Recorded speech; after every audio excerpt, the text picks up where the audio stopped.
Hi, it's Larry Herb, Xbox Live's Major Nelson. PAX Prime is one of the biggest community-driven gaming events in the entire United States. So, we decided, since it's local here in Seattle, we are going to throw open the doors of the Xbox campus and invite the community in. What are they going to do? They are going to play some of the hottest ID at Xbox games before they're even released. We also got a chance to talk to some of the developers about their projects. Here's what they had to say.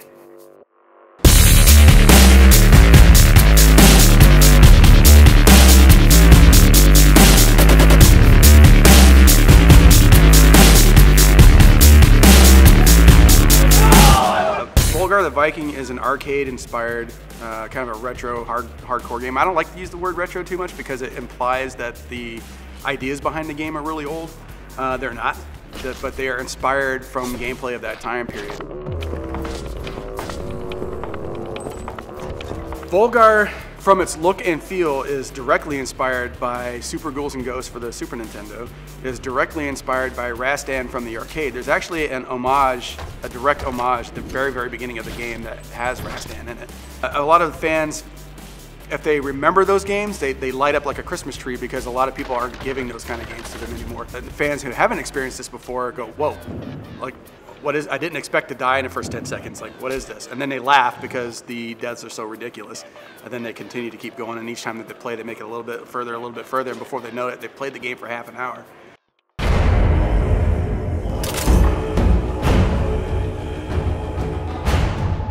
When we launched Warframe, the quick synopsis was, do you want to be a space ninja? It's grown so much since then, and it's taken on a life of its own with our players because it's an independent project and it's driven and paid for by the players, and we really owe it to them to build the kind of game that they wanted to see, which is a huge kind of fantasy star online, MMO influence, persistent world. So it has changed so much.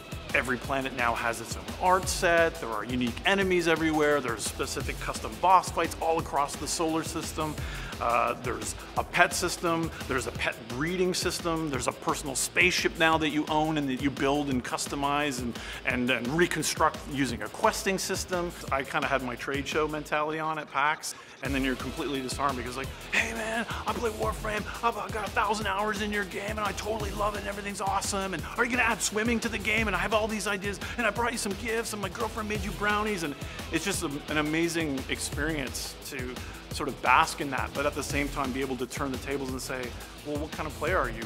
What do you want to see next in Warframe? So it's an amazing thing, especially for Warframe because it is so community driven.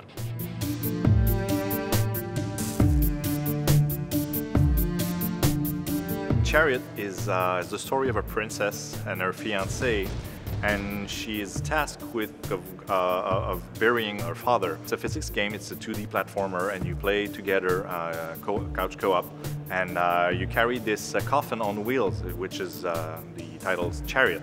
My friend and colleague Philippe Dion, who's a programmer, he had this great idea for a couch co-op platformer in which he really wanted it to be cooperative, not competitive. And it was really fun. People were playing with this stick figure demo, and we were like, we really have to make this game. Watching people getting their hands on your game, it's what we make games for. So I think it's the most joyous experience.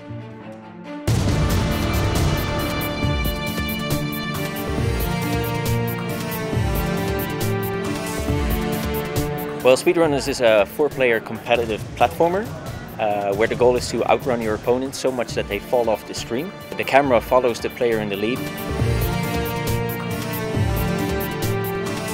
One of the things that people often miss is that they can use boost to get a little sprint action going on, and obviously swinging on white ceilings when using your grappling hook, and how to use your weapons best to take over your opponents. And we see a lot of people coming in that don't know the game yet and are getting excited about the game, but we also see some people that come up to us and have played the game for hundreds or maybe thousands of hours, which is crazy to us. We even had to sign autographs and all that stuff, and that's just, yeah, it's wonderful. That's crazy, yeah. I mean, I've been at Microsoft for 4 years, and I can't remember another event we did where we just, you know, had an actual open house and said, hey, come on by, you know, like the doors are open, we're buying a bunch of pizzas and stuff like that, and it's just kind of fun. It's just kind of celebrating game culture and celebrating these awesome games and awesome developers and our awesome fans as well.